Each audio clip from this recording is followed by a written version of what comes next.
church, well, the church he's been serving at in West Hartford. Yeah, so. Okie dokie. Everybody ready? There we go. Excellent.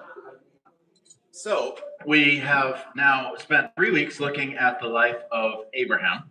And just as a quick review with Abraham, particularly what's going to be most important as the takeaway, as the background for what we're continuing to study, is, of course, the promise that God made to him, Genesis 12, which became the covenant that God made with him in Genesis 15. Remember the animals and the whole ceremony and everything.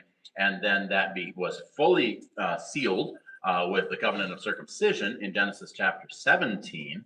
And if you recall, how much time was elapsing between, well, firstly, God first calls Abraham, nothing particularly special about him. When he's how old? 75. He waits 10 years before he actually formalizes the covenant. He's 85 at that point. We have Ishmael being born to him at 86. Remember, through Hagar and that whole issue. And then we have, it's not till he's 100 years old that we finally have the son of the promise, who is Isaac. And so that's who we're going to be picking up with today. Now, Isaac, of the three patriarchs, Abraham and Isaac and Jacob, Isaac kind of does get the short end of the stick, because almost all of the events of Isaac's life, someone else is the main character. Like, what did we just study with Abraham and Isaac at the end of last week's study? The most prominent event between the two of them. They go to Mount Moriah because God's called Abraham to do what? To sacrifice Isaac. And the story is entirely told, and if there's a main character for that story, it's not Isaac, it's Abraham. And his faith is praised and his willingness to follow God. Now, we talked about Isaac and his willingness to submit to his father in this role, and the trust that he must have had, both for his father and for the God who was directing his father. But Abraham's definitely the main character. We're going to see, even in the end of some of today's readings, some of the shenanigans that Isaac's sons get up to, where Isaac is definitely still, he's alive, he's involved, he's actually the patriarch of the family, but we're really going to see it through the son's eyes as the main characters, not through Isaac's. And ironically, we really have one chapter where Isaac is really the main character, except he's barely in the chapter at all. And so you're going to see, so the result being, if you feel like, man, I feel kind of comfortable about who Abraham is, and I know a bit about Jacob, Jacob's ladder, and he becomes Israel, but I don't feel like I know a lot about Isaac. Yeah, there's a reason for that. There's not a lot about Isaac. And even in the study that we're doing, we get 3 weeks on Abraham, we get 1 week on Isaac, we're going to get 2 weeks on Jacob, just the way it works out. But he is equally part of that lineage, and he was the son of the promise. Now, the one other thing I want to tuck in the back of your minds as a reminder, Abraham twice made a really bad decision in regards to his wife and his communication in foreign lands. What am I referring to here? Saying that she's his sister instead of his wife so that they'll keep him alive. And of course, that kind of leaves her to whatever's going to happen to her in the king's household. Not ideal. Twice, they're castigated for it by the other humans involved. At least once, it's very clear that God had preserved Sarah as well from what she might have suffered under those circumstances. That's what happened with the other king. It's never made 100% clear exactly what took place in Egypt with Sarah, but this whole pretend she's my sister thing, I just want you to keep that in the back of your mind. Not because I'm trying to rub Abraham's face in his lesser moments, but unfortunately, it's not the last time we're going to see somebody try this particular plot. And so we want to keep that in the back of our minds as well. All right, so we're going to start with Genesis chapter 24. We're going to look pretty closely at the chapter. Then we'll touch on 25 a bit, particularly the end of 25. Then we'll take a look at a few things in 26. But 24 is going to get the bulk of our attention today. And I have to warn you, it's going to seem a little bit repetitive. And what I want you to do as we read our way through it is think about, why be so repetitive? This chapter could have been a lot shorter. And any editor would probably have pointed out, this chapter could be a lot shorter. And I also want to point out, if you didn't know this already, writing materials in the ancient world, particularly when the Bible is being first written and when it's being preserved and transmitted, Writing materials are as valuable as anything that exists. In some cases, more valuable than gold or precious stones. They're equally hard to produce, they're equally rare, and they're much, much harder to preserve. And therefore, writing materials being super, super valuable, why would they use so much scroll or vellum or parchment or whatever they were writing on? Why use so much to be so repetitive? That's what we're going to come back to, because I think there's something that's really powerful we can take away from that. But that being said, you're going to be stuck with my voice quite a bit for the benefit of those who are joining online. Genesis chapter 24, it's page 17 in the Burgundy Bibles. Does anybody have one of the black covered Bibles? Want to tell us what page we should be on?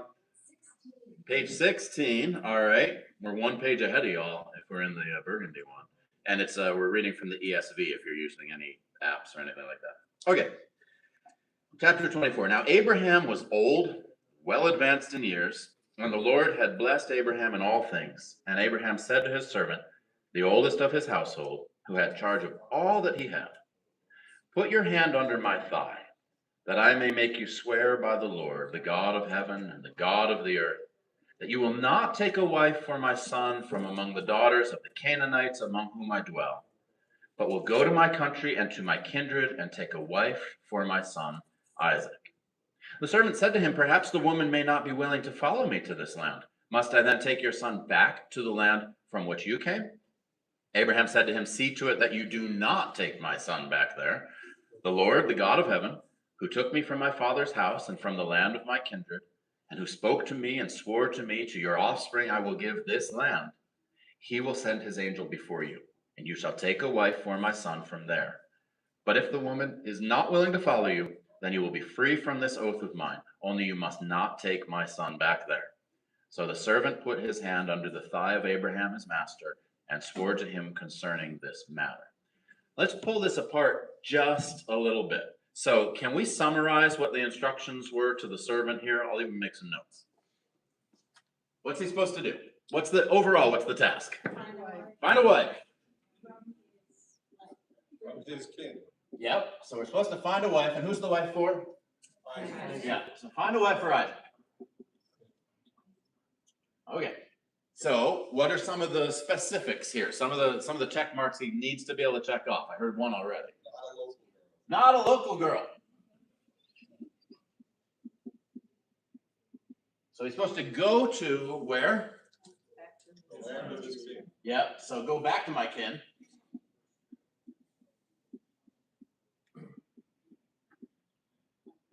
Now, just so we all remember, I know you remember my map perfectly from a few weeks ago, but the land of his kin, they started down here in Ur of the Chaldeans. Then they had moved up to here, which is Haran, on their way to the land of Canaan, but his father settled in Haran, and that's where his father ended up dying. So that's where they had settled. So presumably, when he says the land of my kin, when he had left his father's household and his kin, this is where he had left them. So presumably the instruction to the servant is to head from the southern portion of what we now think of as Israel and to head almost due north up into Haran, which is up in modern day Iran. I believe we can look that up, but that's the general region it's in anyway. So you're not supposed to get a local girl. You are supposed to go back and find a girl from my kin. Now the servant spots a possible challenge here. What's the possible challenge? What if she doesn't want to come? What if she doesn't want to go marry some guy she's never even met? What if she raises an objection here? Or could be, on her behalf, her family raises an objection here. Can I just take your son with me to go to the land? And we get one more stipulation. What is it? No. So it's not supposed to be a local girl, but don't take Isaac either. And why not? He does give an explanation, and it does make some sense. Why isn't Isaac supposed to go to the land of his forefathers? Because this land has been promised to him, to Isaac and to his people. So he's going to stay in the promised land. Okay. Just want to keep this in mind. So far, this is just a straightforward historical narrative. Nothing particularly tricky about this, although the job of the servant is a bit tricky. We also have this oath-giving thing where he's supposed to put his hand under his thigh. I much prefer signing at the bottom of the page. So I'm glad this is one that went out. and that we're okay with signatures now instead. But this was a common, we're going to see that again as well in the biblical stories of the patriarchs, this hand under the thigh as you make a vow. So that's part of the idea. Take this vow. You're swearing. And by who's he swearing by? Interestingly, verse 3. The Lord, which is Yahweh. Anytime you see Lord in all caps, that's the way that they're translating Yahweh. So swear by Yahweh. Now, interestingly enough, when does Yahweh give himself the name of Yahweh? Anybody know? Not until Exodus chapter 3. All right, so we're understanding that that's who this is, even though he hasn't yet revealed himself, which all of this is part of what adds to why historically it's been understood that all of this was recorded by Moses. Because Moses is the one to whom God gave the name of Yahweh. Yahweh is already being referred to as Yahweh, even though he hasn't given himself that name yet to anybody. Just a little tidbit there. So swear by Yahweh, the God of heaven, the God of earth, that you will not take away, and then all of these stipulations. Okay, so any other thoughts or questions with this so far? Verse 10. Then the servant took 10 of his master's camels and departed, taking all sorts of choice gifts from his master. And he arose and went to Mesopotamia to the city of Nahor. And he made the camels kneel down outside the city by the well of water at the time of evening, the time when women go out to draw water. And he said, O Lord, God of my master Abraham, please grant me success today and show steadfast love to my master Abraham. Behold, I'm standing by the spring of water, and the daughters of the men of the city are coming out to draw water. Let the young woman to whom I shall say, please let down your jar that I may drink, and who shall say, drink, and I will water your camels. Let her be the one whom you have appointed for your servant Isaac. By this I shall know that you have shown steadfast love to my master. So now the servant, who interestingly enough is not named, it's always interesting to see who does and doesn't get named in Scripture. Not always easy to figure out why that happened, but interesting. So the servant's name is not given, but the servant goes. And now he's got a request of God. He's been set a little bit of a tricky task. You need to go as a complete stranger into a stranger's land and bring back a young lady to marry your master's son, but you're not allowed to bring your master's son with you. So how does he choose to go about this? Well, first, wisely, he brings a show of wealth. She's not marrying into a poor family. And some of these gifts would probably be expected to be the bride price that would be paid to the family. That was just part of how it was done back then. It's not how it's done now. It is part of how it was done back then. But what's his prayer specifically to God? He's got the camels. He's got the choice gifts that he's brought with him. But what's he asking God for here? Yeah, essentially a sign. And it's not so much a sign like prove that you're God. It's just, I got a job here and I don't know how to do it. How am I supposed to find the girl that is supposed to be now the mother of a great nation? Because remember, Abraham, great nation. Isaac is the son of the promise. Therefore, the great nation is supposed to be through Isaac. How do I know which girl it's supposed to be? I certainly don't want to stick my hand and say, hey, anybody interested in marrying and moving off the face of the earth? Taking volunteers, right? So how are we going to do that? So what does he ask God to do? Yeah, and which is what specifically? Oh, when he asks for water, he gets water, but the one who does his waters his camels. Yeah, so it's not just, could you give me some water, but she's going to offer to water his camels as well. By the way, interestingly enough, there are still places and cultures in the world where going to get water is an enormous portion of the woman's task for the day. They go in the morning and they go in the evening. Why morning and evening?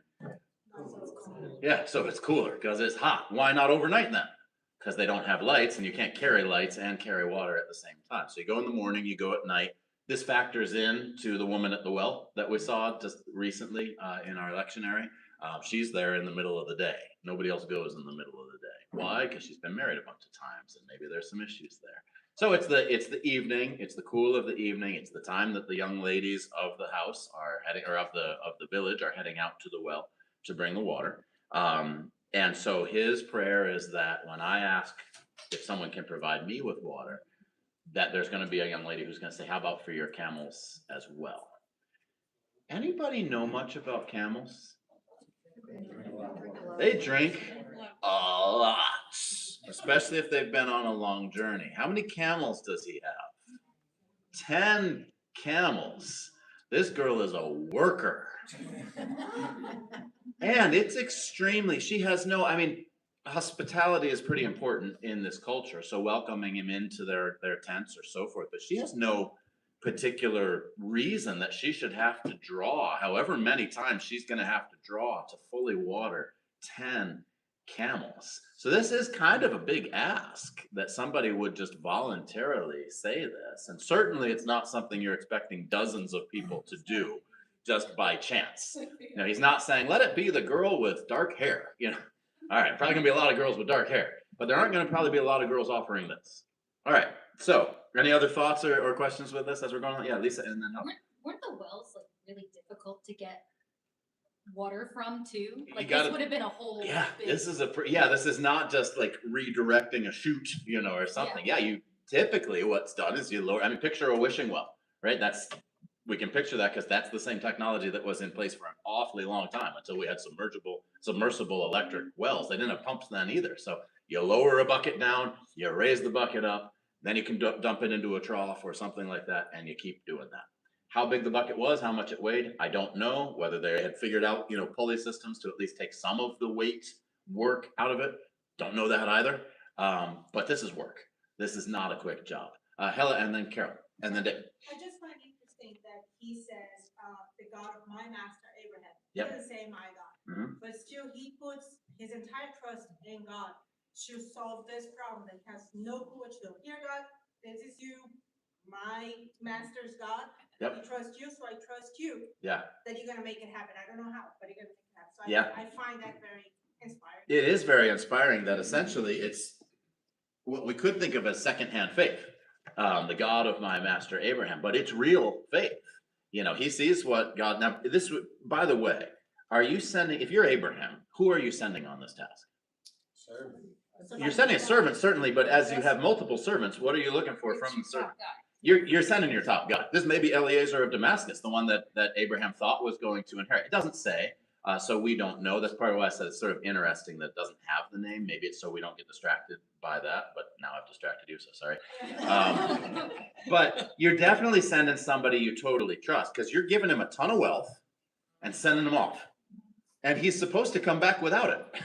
So if he just wanted to hide it in a cave and say, I found a girl, but she died on the way, now he's good, right? So you're sending your most trusted servant. So presumably, if the servant isn't Eliezer or someone who has seen this whole story unfold with Abraham, it's certainly someone who's going to know who is Isaac, what's the promise, all of this sort of thing. It's somebody who's part of this process. So hopefully they have gotten a chance to see firsthand. But yes, I love the way Abraham's faith, that's the only thing that gets pointed out in the story on Mount Moriah. Isaac seems to trust because Abraham trusts. And here we have the nameless servant trusting because Abraham trusts. And the God of Abraham and of Isaac and of Jacob is going to be the way God gets referred to a great deal within the Old Testament. So it's a perfectly fine way to refer to him. But yeah, love that point. Carol and then Dave. That water must have been really heavy. Yeah. And I had never thought about Rebecca in this lake before.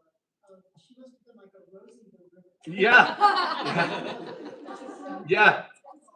Yeah, even if Rebecca wasn't super buff before she got there, she had a pump going by the time she was done, right? Because 8 pounds a gallon that water weighs, and I mean, look, you can look it up. I didn't look it up for this week, but I know camels can drink a lot of gallons all at once. Big clay Yeah. jars too. Yep, those jars like we have in our picture window, or the stained glass window when Jesus is turning water into wine. Those Canaanite jars, those can hold an awful lot. And so at any rate, yeah, this is work. Dave, and then Jim. Curious, culturally, back in the day, what was the reason that it was the woman's responsibility to draw the water out of the well and then carry it to wherever it had to go, being the physical nature of that? Yeah. It seems just curious about that. Yeah, so depending on whether they were raising crops or raising animals, either one, that's what the men were out doing. The men were out raising the crops and raising the animals, and the women would go and get the water. What were they using the water for? Cooking, cleaning. Cooking and cleaning, pretty much. Yep, and that was the wife's job or the daughter's jobs were the cooking and the cleaning. So part of the job is to go and get the water. Obviously, you're sending the young women to do that. So that's why it specifically says that, where is it? But he says all the young women of the city, the daughters of the men of the city are coming out. So that was the expectation. It, by the way, is still a little Easter egg. It's still present in Disney's Jungle Book. Do you remember the song about where the little girl and I'll send her to fetch the water because I'll be cooking in the home? That is not in any of Disney's movies nowadays, but it was still part of the accepted culture at the time, and like I said, still is. If anywhere in the world, places in Africa and so forth, where you have to go to a well to fetch water, most of the cultures I'm familiar with, this is still the pattern, and it can be hours of the young woman's day are spent just going to and bringing back and going to Super strong. and bringing back. Young lady. Yeah, strong young ladies, and thank God for running water now, right? All right, and then, oh, Jim, did you have a hand up? Oh, the other thing I was gonna say is that I think this is an embellished story. How so? Having dealt with this firsthand with families in that environment, or seen it, there's no way One. a single person could haul that much water for a camel in a day. It would take a Roman legion. I mean, literally. Yeah. So I think it's an object, being used in the storyline of all this, but I don't think it's true in reality. Well, I think there are probably two ways that it still can be true. So one is that she may not be the only one from her household that's coming out. Depending on the size of her household, she very well could have servants with her. And then the question would be, well, why does it just say her? This is actually a very common practice in both Hebrew and in Greek, where you refer only to the most prominent of a group. It doesn't mean there's no group with them. So that's one possibility. I agree with you 100%. This is not something, or the other possibility, we're going to see again, hold this in the back of your mind until it's either next week or the week after. Because when the sons of the promise meet the daughters who are going to become the mothers of the nation, miraculous things tend to happen around wells. This is not the only time that something that would seem to be physically impossible is being accomplished, and it's going to happen again. So keep this in mind. I totally appreciate you bringing up the point, because the next time is also going to be something that either this grammatical thing is happening where there were other people helping and they're just not being mentioned, but I think it's actually more along the lines of the miraculous. Well, is a meeting place in many of those areas, Mm-hmm. but I'll add to it, the camel that has been in a journey, it's not in that sailing drinking pattern. Right. 7 days or something. Yep. You consume 10 gallons of water. Yep. That's what I was saying. We could look up. So Phenomenal. yeah. So 10 gallons, 10 camels, not to count, what the people are drinking. So you're talking about 100 gallons, which means you're talking about 800 pounds of water. So roughly half a ton. I also have the issue that the well, which is an artesian style well, just dug into the ground. Right.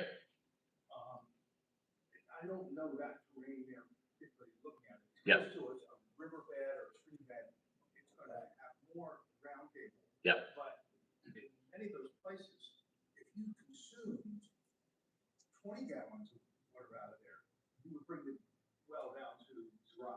Right. So, again, that's why I say, I think it's meant to enhance. Possibly. I mean, I think we should defer to assuming truth unless it's not possible. So that's where we look at the other options. And the third option is just they're watering the camels, but not necessarily 10 gallons per camel right now. We're giving them what they need after a journey. Obviously, the camels would happily keep drinking until they're all full. So there are a lot of ways we can look at this where we don't have to say it's made up, but that there may be either a detail of the number of people that simply wasn't included. Grammar allows for that. It could be that they only watered the camels just enough that the camels stay alive. But like I said, just hold in the back of your head until next week. I'm pretty sure it's next week. It might be 2 weeks. Hold in the back of your head this idea that when the promised mate is met and it happens at a well of water, interesting things happen. Just hold that at the back of your mind for now. Then we can talk about it again in this regard then. Were there any other hands? All right, so let's keep on going then. So this was his prayer. Now, verse 15. Before he had finished speaking, behold, Rebekah, who was born to Bethuel, the son of Milcah, the wife of Nahor, Abram's brother, came out with her water jar on her shoulder. This is a bizarre way to introduce her lineage. Why on earth? Like, I had to read this about 3 times to figure out Who are her parents again? Like, because normally it would just be the daughter of, and then her father's name. But this specifies the daughter of Bethuel, but then keeps on going on that Bethuel is the son of Milcah, and that Milcah is the wife of Nahor, and Nahor is Abraham's brother. Now, why this kind of strange way of introducing who she is? There's actually two reasons. One's pretty straightforward, and one is extremely complicated. Straightforward one you can probably come up with pretty easily. Lisa. I think it takes you backwards in the way that they're enumerated earlier in Genesis. Okay, yep, so we are So following. It's kind of going back, oh, well, that's where they left Nahor, so Right, that yep. makes sense. Yep, all right, so it is drawing back, and it's drawing back particularly to, what's one of the instructions? My family. Back to my family, so here we go, we can check it off, this is a member of the family. But at least since we've had to mention a bunch of different names and generations and stuff, at least it's not like his sister. You know, it's a kinswoman, but not a direct relation to the level that even today we would think was not allowable. Somebody else had a hand up too, Daniel? Is this also about establishing the fact that the lineage runs through the wife and not the concubine? To some degree, perhaps that the lineage runs through the wife and not through the concubine. It's actually more complicated than that. But somebody else had a hand up too, I think. Rachel, did you have a hand up? No. All right. Did you want to say something? Just you're on the. I did, but Yeah. I forgot. All right, fair enough. I'm not even going to bother trying to draw for you the family tree here, because I tried 3 times, and I'm not quite sure what you're supposed to do. Because what happened was Abram was one of 3 brothers. One of his brothers, who was the father of Lot, so you know we've got Lot and Sodom and Gomorrah and everything. Well, he also had a daughter. His daughter's name was Milcah, and then he died. And then his brother, Nahor, not Nahor, that's where they live. Sorry, his brother, whatever his name is. Yeah, Nahor. Yeah, so his brother Nahor marries his niece, and so that's why we have to have this weird lineage, because it's actually needing to point out that we're now 3 generations removed, not just 2 generations removed, and she's actually not his cousin, but she is his kinswoman. So, like I said, I could draw it up for you, and you'd be more confused afterwards than before I drew it. So I'm not going to draw it up, but she's very related to Isaac. She's more than just a little bit related, but she's not so related that it would be something where we're like, oh, that shouldn't be. So it was an interesting family tree. It has to do with carrying on the lineage and so forth, which you were supposed to do on behalf of a brother died. Though in that case, it's if a brother dies childless, the whole kinsman redeemer thing you're getting into in Ruth, in the ladies' Bible study. That was definitely part of the culture, but it's part of why the weirdness here, and it's going to come up a couple of times. So I thought I'd just let you know. You don't have to memorize who she was born to and what the exact relations were, because it gets complicated. But mostly, if you think of her as being Isaac's cousin once removed, then you'd be about right. And also keep in mind, how old was Abraham when Isaac was born? Abraham was 100. So the rest of the family is a couple generations in by the time Abraham actually gives birth. So he's marrying, but he's marrying quite a bit down the family tree, even though he's marrying somebody who's the same age as himself. There were just a lot less people around. There were fewer people. Yep. So there was, but there were people who weren't family that Isaac could have married, which makes it worth going back. Why not a local girl? Why not just marry a nice down home Canaanite girl? No. Because they worship other gods. Yeah. Which also does bring with it the implication. And this differs from some of the ancient commentators, so I don't want to get myself in trouble. But the implication would seem to be that Abraham's family were already worshiping the true God. That's why we need a wife who worships the true God. But Isaac can't go back because he's got to stay in the promised land. So now those stipulations make a lot of sense, don't they? We need a woman who's not an idolater. But we don't want my son to go back and live in the land of idolatry. He's got to stay here and inherit the promised land. So that's why the servant had this tough task. He asked for God's help. So before he'd finished speaking, Rebekah, born to Bethuel, the son of Milcah, the wife of Nahor, Abraham's brother, came out with her water jar on her shoulder. The young woman was very attractive in appearance, a maiden whom no man had known. She went down to the spring and filled her jar and came up. Then the servant ran to meet her and said, "Please give me a little water to drink from your jar." And she said, "Drink, my lord." And she quickly let down her jar upon her hand and gave him a drink. And when she had finished giving him a drink, she said, "I will draw water for your camels also until they have finished drinking." All right, so their answer is at least part of it. Although, again, have they finished drinking enough to stay alive, or have they drunk everything that they can drink? doesn't specify. But I will draw water for them. So she quickly emptied her jar into the trough, ran again to the well to draw water, and drew for all of his camels. The man gazed. This is fun. I love this verse. The man gazed at her in silence to learn whether the Lord had prospered his journey or not. Besides, she's a looker, so it's been a long time. I said that already, right? So, guys, when you're around a good-looking woman, it's best just keep your mouth shut, right? And that holds true even if you marry her.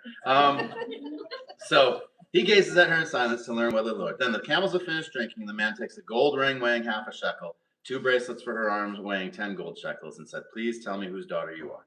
Is there room in your father's house for us to spend the night?" Now he doesn't mean for she and him. That sounds kind of racy in the English, but that's not what it means at all. But my traveling party who's with me, can we stay in your father's household?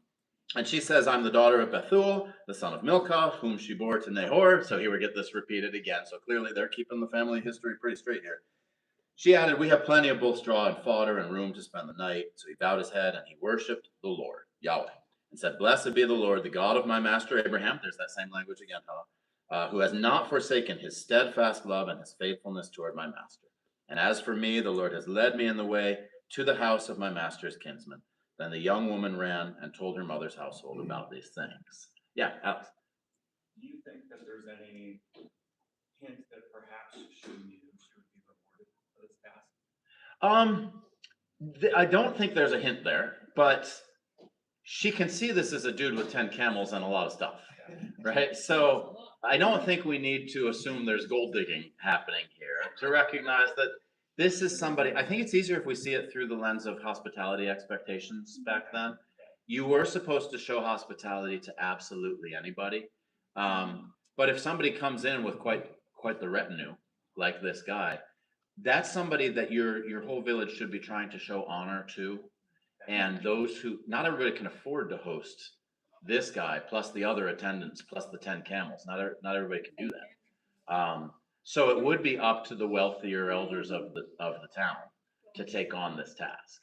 And so we've kind of learned a lot of behind the scenes data about Bethuel's household from the fact that she's the one who goes up. And is it possible she's thinking, if I water his camels, I'll get some reward? That is possible, although it's not indicated here. I think what we would absolutely have to walk away with is she knows that she's daughter to one of the wealthiest ones in the village. Nobody else, can't be that many people in the village that can host a group of this size. So she's taking on her proper duty, but she's also going beyond the proper duty. She doesn't have to, whether it's herself personally or there's also servants there, whether this is happening miraculously or not. She also takes on meeting all of the needs right there as immediately as possible. So she is rewarded for it, which I'm glad of. We don't have to think that she was sort of conniving her way towards that or making a trade-off, because I think we can see this through the lens of hospitality and duty and come to an equally good explanation of why she would do what she did. Yeah, Lisa. Also, Abraham does say that God is going to send his angel before the servant. Yeah. Too. So there's a good chance that there may have been some God was doing something. annunciation, like be on the lookout, because one who's been anointed is going to be on the way. Yeah, we don't know what the angel who went before exactly what did that angel do? We don't know. Okay, so let me read because we've got some great detail, but we need to get through we need to make some distance. So, all right. So the man bowed his head. He worshipped the Lord. He said, "Blessed be the Lord." And the young woman ran, told her mother's household. Now Rebecca had a brother whose name was Laban. Now he's going to factor in quite a bit more next week.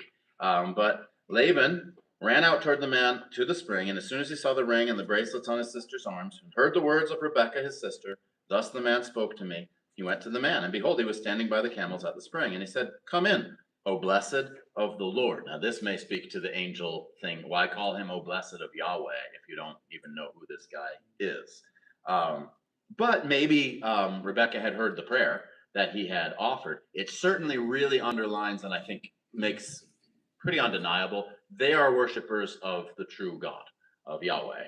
They see him as a kindred worshiper of the true God.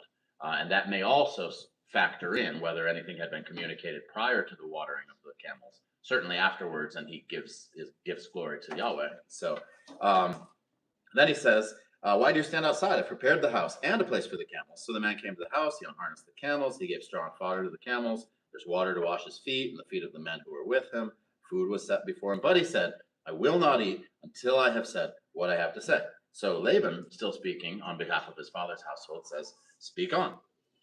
So he said, now, by the way, it could well be, because I don't think we have, oh no, okay, Bethuel speaks later, never mind. All right, so he said, I'm Abraham's servant. The Lord has greatly blessed my master, and he's become great. He's given him flocks and herds, silver and gold, male servants, female servants, camels and donkeys. And Sarah, my master's wife, bore a son to my master when she was old, and to him he has given all that he has. My master made me swear, saying, you shall not take a wife for my son from the daughters of the Canaanites in whose land I dwell. But you shall go to my father's house and to my clan and take a wife for my son. I said to my master, perhaps the woman will not follow me. But he said, the Lord, before whom I have walked, will send his angel with you and prosper your way. You shall take a wife for my son from my clan and from my father's house.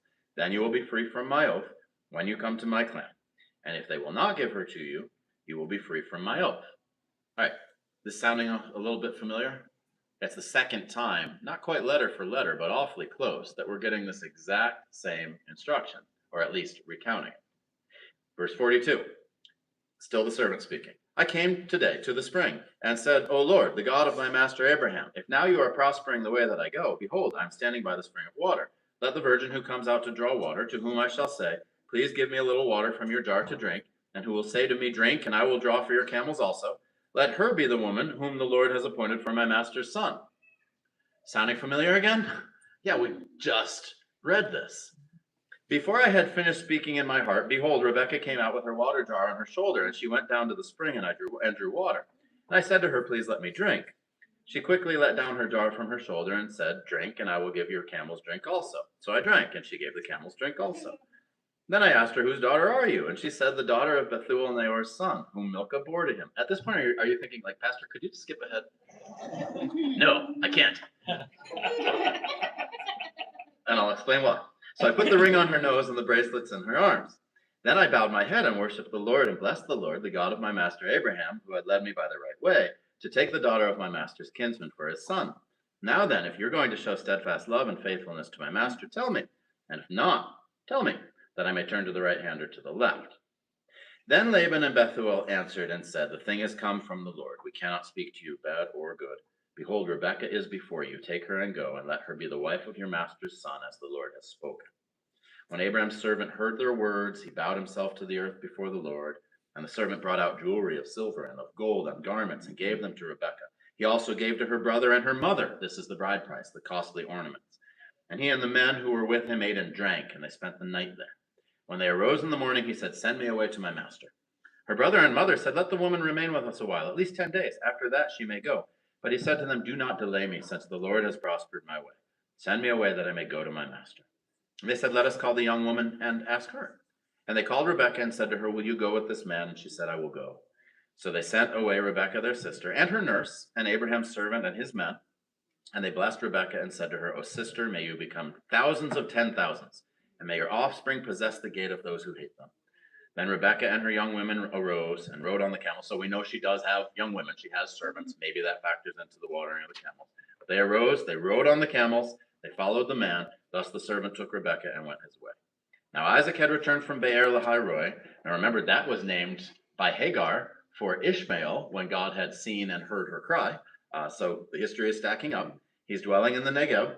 Isaac went out to meditate in the field toward evening. He lifted up his eyes, and he saw, and behold, there were camels coming. And Rebekah lifted up her eyes, and when she saw Isaac, she dismounted from the camel, and said to the servant, who is that man walking in the field to meet us? The servant said, it is my master. So she took her veil and covered herself. And the servant told Isaac all the things that he had done. Then Isaac brought her into the tent of Sarah his mother, and took Rebekah, and she became his wife, and he loved her. So Isaac was comforted after his mother's death. All right. Why the repetition? Why take, this is a long chapter, 67 verses. Oh, I'm so lucky Isaiah's not in the room right now. 67 verses. Why such a long chapter? Why repeat things over and over? Ken, what do you got? To cement the importance of the whole thing. Yeah. And how does that, so he said to cement the importance of the whole thing. How does the repetition cement that importance? What does it serve? Instead of just saying, and the servant went out and did what Abraham said. And then saying, and the servant recounted the entire story to Laban and to Bethuel. Why repeat it, depending on how you want to number it, 2 or perhaps 3 times the whole story in detail gets told? Why? How does that cement anything? What does that function? John? Yep, Cass? To share his grace, certainly. How does it share his grace? John? Make sure that everybody hears it. Yeah, everybody hears it. Everybody hears it, and we see. Now, is this a miracle that's happening? In a way, yeah. I mean, this is God enacting his direct will on earth. Now, people meet and get married all the time. They have ever since Adam and Eve, and they're still doing it to this day. But this is pointing out God specified all of these particulars, and then every particular happened exactly the way that it had been specified. This only happens a handful of times in Scripture, and it's interesting that this is one of those times. It happens, the other 2 that I can think of off the top of my head, I'm happy to sort of crowdsource if we can think of any others. In the book of Exodus, you ever read the whole book of Exodus? You get all these chapters describing how the tabernacle is supposed to get built. And then when you finally finish those, you're like, oh, finally the instructions are done. And what do you start reading? The description of how they did all of it. It's equally long, but it's pretty much the only time in Israel's history that they did exactly what God said. So maybe they wanted to have that recorded. But I think what's particularly important, and it ties in with today's sermon, this was God's house on earth. These are the particulars of how you're to make my house so that people will know who I am. And then they made the house exactly according to those particulars. This is the assurance that the tabernacle really does represent God here on earth. The same thing's going to happen with the instructions about the temple when they're able to permanently build a temple. By the way, where was that built? On the Mount of Moriah, where Abraham had been willing to sacrifice Isaac. Again, you get this lengthy description. Here's what you have to do. And then the lengthy description. Here's what they did. And it's 1-to-1. That's the assurance. God is really in this. God is really doing this. It happens one time in the New Testament. You get an extra bagel half if you can remember. Because God gives someone a very specific instruction. That someone then follows that very specific instruction. We read the whole thing happen again. And then that someone is called before a group of other people and asked to give a report and reports the whole thing again, almost word for word. Does anybody remember when that was? Oh, it does happen in a very tiny measure with the untying of the colt. No, you're absolutely right with that. This is chapters. It's chapters of the book of Acts. When God spoke to Peter and told him to go and do what? Yeah, he saw the vision of the letting down of the cloth and all the animals and take and eat. Well, I'm not going to eat anything that's unclean, etc. And then all the instruction about going to Cornelius's house. And then we read all about Peter going to Cornelius's house. And then he gets called back to Jerusalem in front of the council of the apostles. And he recounts the entire vision again and the whole thing about how he went to Cornelius's house. Again, why all the repetition? We're using the most expensive materials on earth. Aren't we wasting them? Yeah, Paula. Well, I think it's one generation is passed on to the next generation. And because this was all prepared through Abraham, that God is in all these circumstances to bring it all out. God is taking the time in his book to make sure in these instances we realize he did exactly what he promised he would do, particularly when the people did as they were instructed to do. And so when you see these multiple retellings, so what commonality can we draw through all these? This is probably as much as we're going to get through. I'll mention a couple of things with the other chapters, but this is probably where we'll wrap it today. So why this event? I mean, it sort of makes sense when God was establishing his tabernacle, his physical presence here on earth. We would want that level of detail to know this is for real. That when God is building his temple here on earth, we would want that level of detail to know that this is for real. When God is extending that message now out beyond the chosen people, that we would want that level of detail and repetition that this is for real. Why that level of detail and repetition now? Without this marriage, there is no chosen people. There are no chosen people without this marriage. Yep, the same way that we saw, by the way, what's the one that I left out? What's the one other thing we just read? Multiple repetitions of God's promise to Abraham, right? And then the making of the covenant, and then the sign of the covenant, and then the repeating of it again when it's finally time to be fulfilled. God establishing his chosen people, God establishing his presence here on earth, God establishing that now it's not just the chosen people, but that his presence and his spirit are going out to all people. These are some of the only times in scripture that scripture takes all these chunks of chapters to be so repetitious in telling a story. And I think that's so we can be sure this really was what happened. God promised it, the people did it, God followed through. Yeah, Ken. My wife and daughter always ask me why I always repeat myself. Yeah, it's a godlike quality you possess. That's funny because in my house it goes the other direction. Why is it this relationship? Because you could continue that. Yeah. Like, why is this one important? And Isaac, I feel like you could have stopped at Isaac, and I Right. probably would have been satisfied. Right. Like, God gave them the son. Yeah, God gave him the son. So of course the rest of this is going to work out. Why this relationship? Yeah, I think it's also to establish probably. Well, somebody want to answer? I think I missed. Yeah, go ahead, Hella, and then. What I was gonna say, he's keeping the lineage, which ultimately it's where Jesus gonna be born out of. So it's keeping it clean, keeping it there all the same. Yeah. And so it's insisting, hey, this is important, this is important, this is important, don't forget this is important. He's showing this wasn't an admixture of marrying into these other peoples or other religions, which is also important because that's going to be then, this is Christ's lineage. Yeah, absolutely. Lynn, you had a hand up too, and then Lisa. Underlying story here. Now, this is the search of the bride for the son. So now is this like the church? Is this where you were going to go, Lisa, too? Yeah, This so is an important marriage. the searching for the bride on behalf of the promised one. Biblically, we just finished the book of Revelation. Who's the bridegroom? Who's the bride? The church and Christ. Yeah, so there's a wonderful parallel there. Absolutely. Now, in theory, you could say, well, we should do that every time there's a marriage. Well, yeah, but once you put it, the chosen people aspect toward the chosen one, the bride and the bridegroom, yeah, it starts to be a really powerful thing that's easy to just kind of miss. It's easy. I mean, how many of you felt super familiar with the story of how Isaac and Rebecca came together before today? Or maybe you'd read it before, but how many of you could have given me a good summary of it? Probably not a lot. It's just not that prominent. But for them, it clearly was to take this amount of time. Then I think you were going to say something more. And then Lisa. Last week we talked about the first mention of the word love. Yep. In this chapter, it's the second mention of the word love, and that's the love of the son. Mm-hmm. Yeah, which is beautiful, isn't it, Lisa? I think there's also an intentional kind of retelling of the call of Abraham with Rebecca. Yep. So God, shows up, says, go out from your land, from your people, from your kindred, and go to a land I'm going to show you. Yep. Rebecca chooses to go. Yep. To the land that God is going to show her.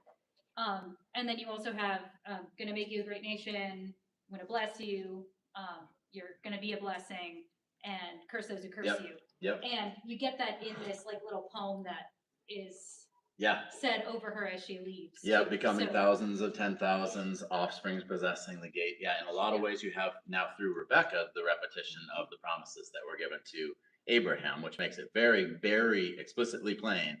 This is all part of that original intent. This is all part of God's original design. Yeah, Daniel. Just one other thing that strikes me as really unusual is that they actually ask her what she wants. Right, yeah, what do you want to do? That never happens. Yeah. But they come to her, and I do love it because Laban is going to not look so great next week. Laban looks really very kindly as a brother right now. Now, what's his intention with the 10 days or so forth? But, then he says, well, let's ask her. And when they weigh in, they let her do what, and by the way, what was her response? She just says, I'll go.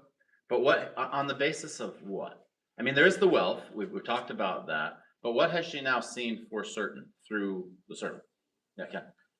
That this is a man of God. God sent them. Yep. Right? There's a lot of evidence that shows that, and she is obedient. Yep. And so she's being obedient ultimately not to the servant, not to Laban or to Bethuel, but to God. It's very abundant. And that's why it's so powerful what the servant says. Is it your intention to show mercy and faithfulness to my master and allow your daughter to come and marry his son, or not? Because if not, then I need to continue my my journey here. I need to keep looking. And she's party to all this. So I think it's a wonderful, wonderful testimony of the servant's faith and of Rebecca's faith. And now she, in parallel to like Abraham, she has to leave her father's household and all of her kindred and go to the land that God has promised he will show her. And indeed, he does. All right, skipping ahead just a little bit. So it's going to talk about Abraham's death and his descendants. he actually took another wife. He's pretty old at this point, but manages to father some more kids. So interesting there, but not something we have time to talk about. He made it to 175 years old. He gets buried into the same cave where Sarah had been buried. Then it's going to give the generations of Ishmael as well. And then we get the birth of Esau and Jacob. So I think what we'll probably do, since we're going to be taking up Jacob's life next week, and it's already 12:30 now, is we might look back at this half of Genesis 25. 26, if you didn't read it already before today, you can go ahead and read it. Remember how Abraham tried to pass off Sarah as his sister to King Abimelech? Isaac tries to pass off Rebekah as his sister to King Abimelech. And Abimelech's like, dude, I was born at night, but it wasn't last night. We've seen this happen before. So it's interesting. We're once again underlining these are faithful humans. And like every human, they have their moments of doubt and their moments of not trusting God and their moments of failure as well. We'll go back and take a look at Esau and Jacob, the twins, and also the selling of the birthright. We'll take a look at that at the beginning of next week. If you get a chance, take a look at 26. And then next week, let me see what my notes say. Next week, we're going to be 27 and 28. So if you didn't get a chance to read before today, it's a shorter assignment. So take a look at the second half of 25. You can glance over 26. I'm not planning on spending much time on it. We are going to look at some of the events of 27 and 28 in Jacob's life. So, all right. All right, if we close with prayer. Excellent. The Lord be with you. Also with you. That's great. Heavenly Father, we thank you for the truth that you are your word. And that when you give your word, it reflects who you are. And that giving that word, you then honor that word, particularly to the benefit of those who believe in and act according to that word. So we thank you, even though it's lengthy and painstaking, for the way you laid out the fact that you had chosen Rebekah for Isaac and had chosen how you would carry on your chosen people and turn them into a great nation. We thank you for the example of faith given by Abraham's unnamed servant. We don't know who he was, but we thank you for his faith. We thank you for Rebekah's faith in trusting that you were guiding these events. May we have the same faith in our circumstances. May we take that which you have made plain to us. May we, as you enable, live according to it so that we also can see how faithfully you fulfill everything you've promised. Thank you for each person here. In Jesus' name, amen. All right, thanks everybody.